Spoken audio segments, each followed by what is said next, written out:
प्रभु यीशु मसीह के पवित्र नाम में जय मसीह की। मैं परमेश्वर का बहुत बहुत धन्यवाद करता हूँ जो परमेश्वर ने आज का ये सुंदर दिन दिया कि मैं आपके बीच में प्रभु के वचनों को बांट सकूँ। आज हम परमेश्वर के वचन में से बातचीत करेंगे क्रोध के विषय में। क्रोध सब पापों की जड़ है।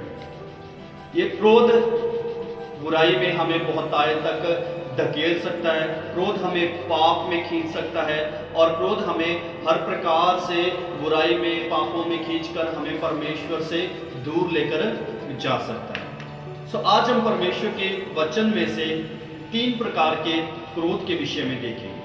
सबसे पहले जब हम परमेश्वर के पवित्र वचन में से उत्पत्ति की किताब उसका 4 अध्याय का 1 आयत से लेकर जब हम 15 आयत तक पढ़ते हैं तो यहाँ पर हम पढ़ते हैं, यहाँ पर आदम हवा के 2 बेटे कैन और हाबिल के विषय में पढ़ते हैं। और जब हम देखते हैं कि परमेश्वर ने हाबिल की भेंट को स्वीकार किया और कैन की भेंट को स्वीकार नहीं किया तो कैन क्रोध से भर गया, कैन क्रोध से भर गया, कैन उस गुस्से से भर गया।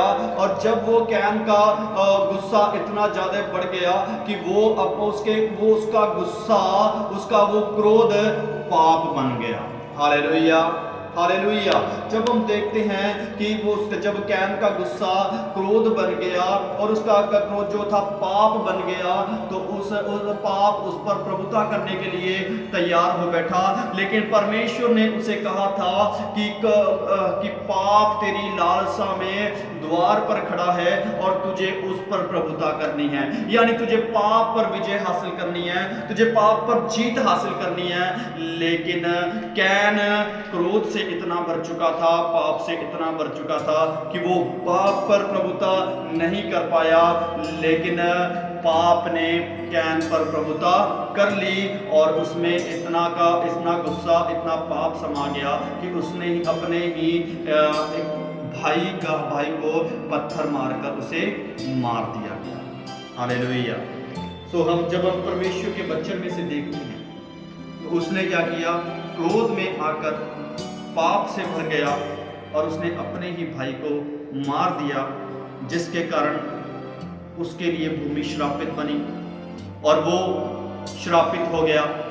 और परमेश्वर ने उसे कहा कि तू भगोड़ा हो, पृथ्वी पर तू भगोड़ा होगा, श्रापित होगा और जो कोई देखेगा तुझे मारेगा। उसको श्रापित कर दिया। ये एक पापी क्रोध के बारे में हमने देखा। जब हम परमेश्वर के पवित्र वचन में से इफिसियों उसका 4 अध्याय उसके 26 आयत में पढ़ते हैं तो वचन में लिखा है, क्रोध तो करो परंतु पाप मत करो। तुम्हारा क्रोध सूर्य अस्त होने तक शांत हो जाना चाहिए। लेकिन कैन ने अपने क्रोध को शांत होने नहीं दिया। उसका क्रोध, उसका वो गुस्सा इतना बढ़ गया कि उसने पाप को जन्म दिया और पाप ने उस पर इतना भारी प्रभाव डाल दिया कि उसने अपने ही भाई हाबिल को मार दिया। Hallelujah, hallelujah. इसी प्रकार से जब हम इसमें से पढ़ते हैं तो ये एक पापी क्रोध था। जब हम दूसरा विषय देखते हैं तो दूसरा जो क्रोध हम परमेश्वर के वचन में से जिक्र करना चाहते हैं तो पवित्र क्रोध के बारे में। जब हम परमेश्वर के पवित्र वचन में से मत्ती रचित सुसमाचार उसका 21 अध्याय उसकी 12 आयत से लेकर 17 आयत तक देखते हैं तो यीशु मसीह के बारे में पढ़ते हैं। यीशु मसीह ने वहां पर क्या किया, एक यीशु मसीह जब आराधनालय में गए और जब वहां पर जाकर देखा आराधनालय में आराधना की बजाय लोग लेन देन कर रहे हैं, व्यापार कर रहे हैं, वहां पर व्यापार चल रहा है, दुकानदारियां चल रही है, तो प्रभु यीशु मसीह को वहां पर क्रोध आया। प्रभु यीशु मसीह को भी वहां पर गुस्सा आया और उसने क्या कर दिया, वो सबके मतलब सिक्के वहां पर लुढ़का दिए, सबके मेज लुढ़का दिए और सबके भेड़ बकरियां खोल दी गई, सब शराबों को उलट दिया, सब कुछ को वहां पर बिखरा दिया और वहां पर एक कोड़ा बनाकर उन सबको, भेड़ों को और सबको वहां से बाहर निकाल दिया। क्योंकि वचन में लिखा है, पुराने नियम में लिखा गया था कि मैं तेरे भवन की धन मुझे खा जाएगी। ये हम जब परमेश्वर के पवित्र वचन में से देख रहे हैं, एक पवित्र क्रोध था। इस क्रोध के बारे में जब हम पढ़ते हैं तो एक पवित्र क्रोध था जो प्रभु यीशु मसीह को आया, क्योंकि परमेश्वर के भवन में आराधनालय होती है, आराधना होती है, और उस आराधनालय में लेकिन वहां पर आराधना की बजाय लोगों ने व्यापार करना शुरू कर दिया था। इसलिए प्रभु यीशु मसीह को जो वो क्रोध आया वो एक पवित्र क्रोध था।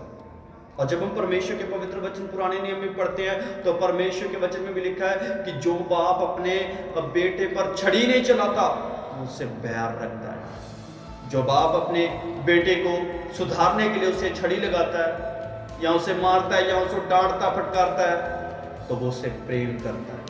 वो क्रोध जो अपने बेटे को सुधारने के लिए है वो भी एक पवित्र क्रोध है।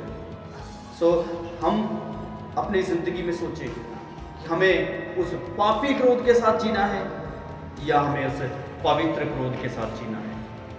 सो जो तीसरा क्रोध मैं आपके बीच में परमेश्वर के वचन में से बताना चाहता हूं, यशाया की किताब उसका 26 अध्याय जब हम 20 और 21 आयत को पढ़ते हैं तो वचन में लिखा है, हे मेरे लोगों, आओ अपनी अपनी कोठरी में प्रवेश करके किवाड़ों को बंद करो, थोड़ी देर तक, जब तक क्रोध शांत ना हो तब तक अपने को छिपा रखो, क्योंकि देखो यहोवा पृथ्वी के निवासियों को अधर्म का दंड देने के लिए अपने स्थान से चला आता है और पृथ्वी अपना खून प्रकट करेगी और घात किए हुओं को और अधिक ना छिपा रखेगी। Hallelujah, hallelujah. तो जब यहाँ पर हम देख रहे हैं तो ये तीसरा क्रोध जो हम देख रहे हैं अधर्म का दंड देने के लिए न्याय का क्रोध है। ये जो अधर्मियों को उनके अधर्म का दंड देने के लिए परमेश्वर ने प्रकट किया, और वो कह रहे हैं कि हे मेरे लोगों, आओ अपनी अपनी कोठरी में प्रवेश करके किवाड़ों को बंद करो, थोड़ी देर तक, जब तक क्रोध शांत न हो तब तक अपने को छिपा रखो, क्योंकि देखो यहोवा पृथ्वी के निवासियों को अधर्म का दंड देने के लिए अपने स्थान से चला आता है। Hallelujah, hallelujah. या जब हम परमेश्वर के इस वचन में देख रहे हैं तो ये जो तीसरा क्रोध हम देख रहे हैं अधर्म का दंड देने के लिए, ये न्याय का क्रोध है।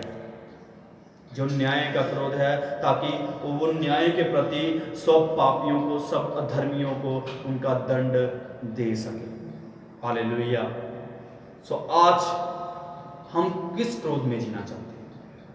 आज हम भाई भाई से क्रोध करता है, अपने रिश्तेदारों से, अपने आस पड़ोस से क्रोध में जीते हैं।